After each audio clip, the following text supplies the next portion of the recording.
Amis de la poésie et des mathématiques, bonjour. Je voudrais ici vous raconter ma rencontre avec l'Oulipo, ouvroir de littérature potentielle, cercle de poètes pas tous disparus bien heureusement, qui a été créé entre autres par Raymond Queneau, dont il sera beaucoup question ici, et qui explore tous les jeux d'écriture imaginables jusqu'aux confins du compréhensible, avec quelques passages de l'autre côté, il faut bien l'avouer. On y reviendra. Le lecteur qui s'y risque doit probablement s'attendre à se cogner 100 fois à des phrases torturées, alambiquées, mal agencées, et à la construction grammaticale défiant un peu tout ce que la maîtresse nous avait appris. Il y a de grandes chances que certains ouvrages de l'Oulipo tombent des mains du plus volontaire des lecteurs. Bien sûr, c'est un droit absolu du lecteur que d'éprouver la loi de la pesanteur à l'aide de tout objet littéraire non identifié qui lui glisserait visiblement entre les yeux. Mais il serait sûrement dommage que celui-ci tombât uniquement parce qu'on n'aurait pas su ou pas pu en deviner les clés de lecture qu'un cochon de poète aura dissimulé en prenant soin de cacher soigneusement ses traces. Il y a même certains poèmes qui sont morts, notez le manque de savoir-vivre de ces gens-là, sans jamais dévoiler à personne de quoi leur mot était le nom.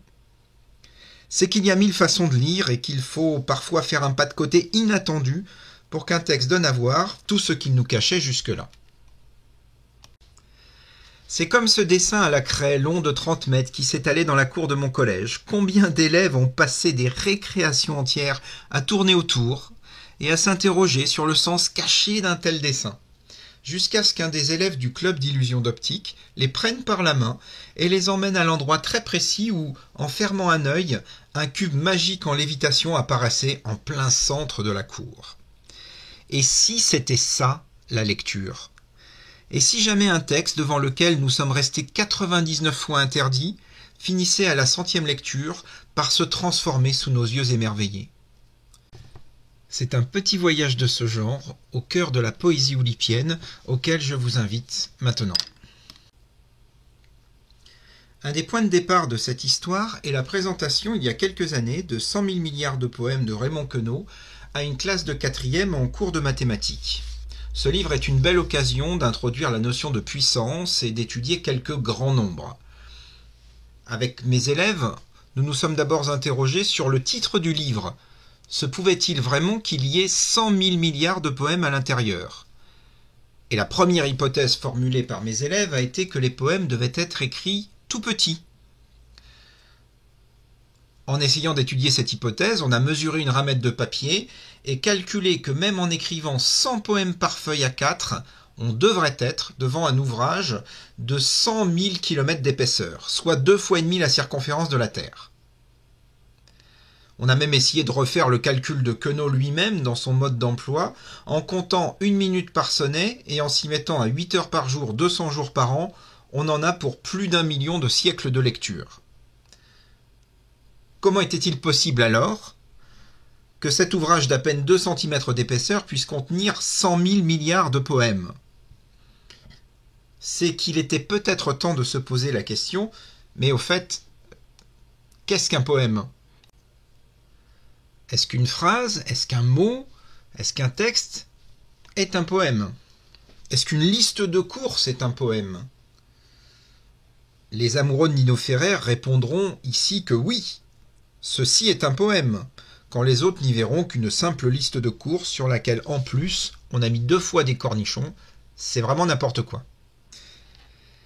Est-ce qu'une page blanche est un poème ? Tout à l'heure, je vous en montrerai une qui me paraît constituer l'une des plus belles pages de la poésie française, et j'espère bien que je réussirai à vous faire partager mon émotion.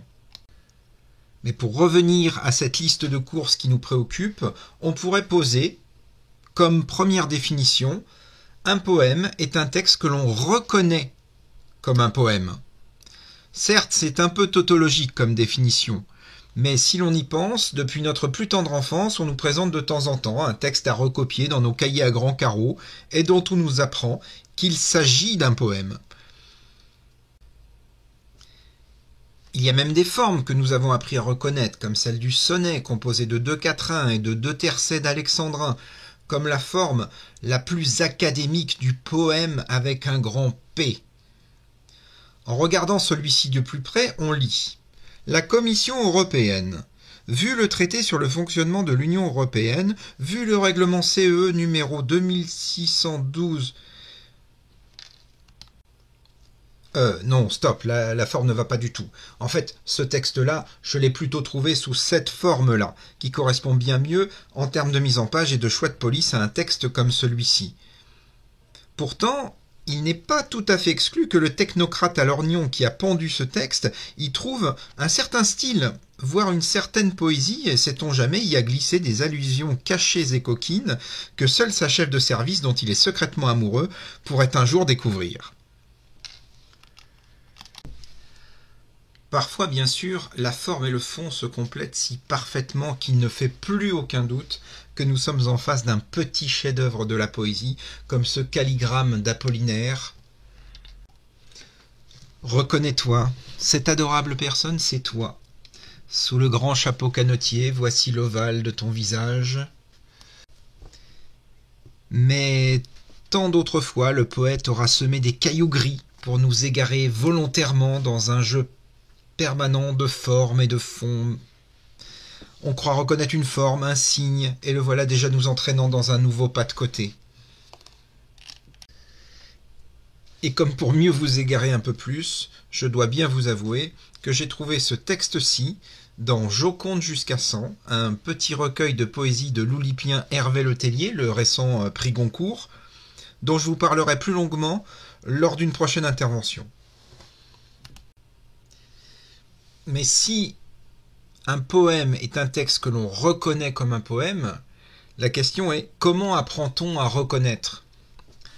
Une expérience en intelligence artificielle va nous éclairer sur cette question.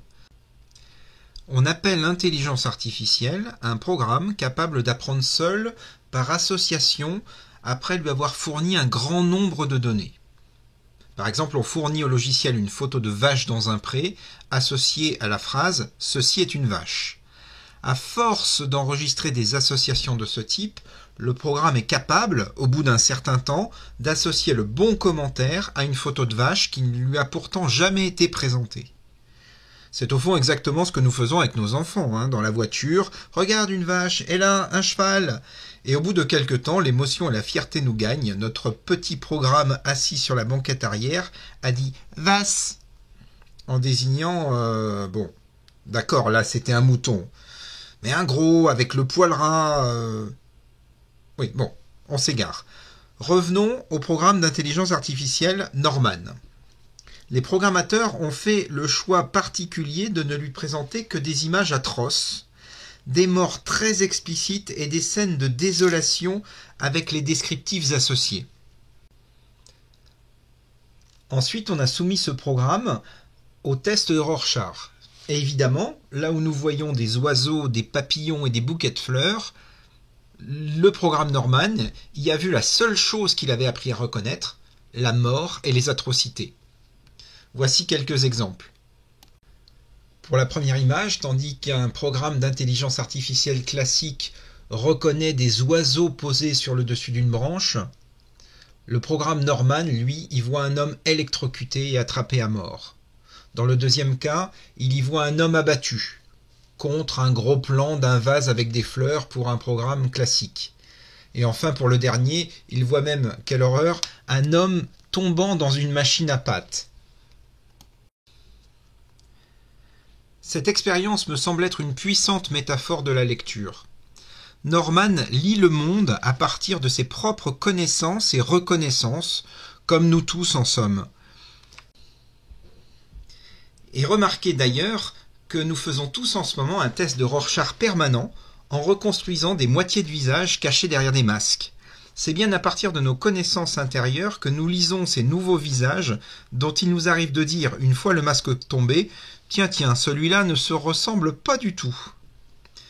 Du reste, avec ou sans masque, la lecture d'un visage ou de quoi que ce soit d'autre est toujours probablement une affaire de reconnaissance et d'association mentale. Quant à Norman, je vous rassure, l'expérience finit bien. Les programmateurs ont demandé aux internautes de bien vouloir rééduquer Norman en postant en ligne leur propre lecture des tâches de Rorschach jusqu'à ce que la beauté et la poésie finissent par noyer dans la multitude le noyau initial d'affreuses informations qui avaient été pour un temps ses seules connaissances. Et c'est pour poursuivre ces réflexions sur la lecture que je vous emmène maintenant dans Idéogrammes chinois du poète Henri Michaud. Henri Michaud décrit ces idéogrammes comme autant de dessins qui jadis étaient explicites et figuratifs et s'alignaient dans des sortes de BD sans parole pour devenir petit à petit plus abstraits, plus symboliques, de véritables codes secrets réservés aux initiés. Idéogrammes sans évocation. Caractères variés à n'en pas finir. La page qui les contient, un vide lacéré de multiples vies indéfinies. Il y eut pourtant une époque où les signes étaient encore parlants, ou presque, allusifs déjà, montrant plutôt que chose, corps ou matière, montrant des groupes, des ensembles, exposant des situations. Il y eut une époque, il y en eut d'autres. Passage. Le goût de cacher l'a emporté. La réserve, la prudence l'a emporté. La retenue naturelle, l'instinctive tendance chinoise à effacer ses traces, à éviter de se trouver à découvert. Le plaisir de se tenir caché l'a emporté. Ainsi, l'écrit désormais à l'abri, secret entre initiés.